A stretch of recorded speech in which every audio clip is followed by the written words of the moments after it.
জানবো যে মহিলাদেরকে কষ্ট দিলে, তাদেরকে আঘাত করলে কি ঘটে।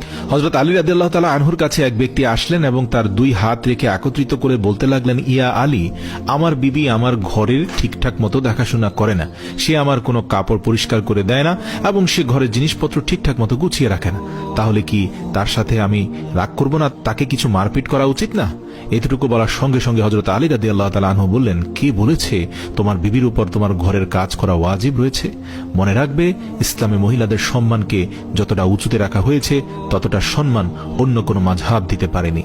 আমি আল্লাহ রাসূলের কাছ থেকে শুনেছি, মহিলাদের সবচেয়ে বড় দায়িত্ব হলো সে যেন তার সন্তানকে ভালোভাবে মানুষ করে এবং সে তার সন্তানের দেখাশোনা করে। কিন্তু যদি তার সন্তানের দেখাশোনা করার জন্য তার স্বামীর কাছে সাহায্য চেয়ে নেয়, তাহলে সেটিও চাইতে পারে।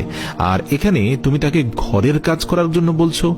যদি মহিলারা তার নিজের খুশিতে ঘরের কাজ করে থাকে, সেটি তার দয়া, সেটি তার জন্য বাড়তি কাজ, আর সেটার জন্য তুমি শুকরিয়া আদায় করতে থাকো এবং তার প্রশংসা করো।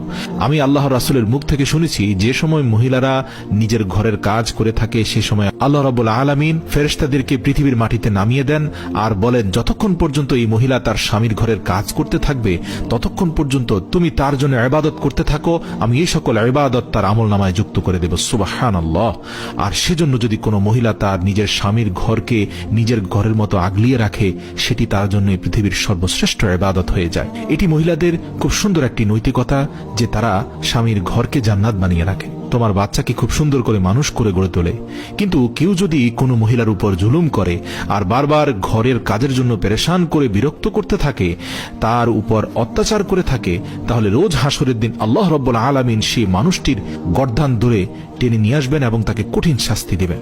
আর দোজখের একটি দরজা তার জন্য খুলে দেওয়া হবে। তখন এটি বলা হবে যে এরা সেই ইনসান যারা নিজের স্ত্রীর উপর অত্যাচারের জন্য হাত উঠিয়েছে। এরা হচ্ছে পৃথিবীর সবচেয়ে বড় কাপুরুষ, যে তার দুর্বল স্ত্রীকে ভালোবাসায় আগলে নেওয়ার বদলে অত্যাচার করেছে। প্রিয় দর্শক, এবার আমরা একটা ঘটনা জানবো। সেটা হচ্ছে, হযরত আলী রাদিয়াল্লাহু তাআলা আনহু রাস্তা দিয়ে হেঁটে যাচ্ছিলেন, তখন দেখতে পেলেন একজন ব্যক্তি তার স্ত্রীর উপর অমানবিক জুলুম করছে। তখন হযরত আলী রাদিয়াল্লাহু তাআলা আনহু তার কাছে গিয়ে বললেন, হে ব্যক্তি, আল্লাহকে ভয় করো। তোমার পেরেশানি, তোমার দরিদ্রতা এবং তোমার রিজিকের বরকত কমে যাওয়ার কারণ একটাই, যে তুমি তোমার বিবির উপর জুলুম করছো।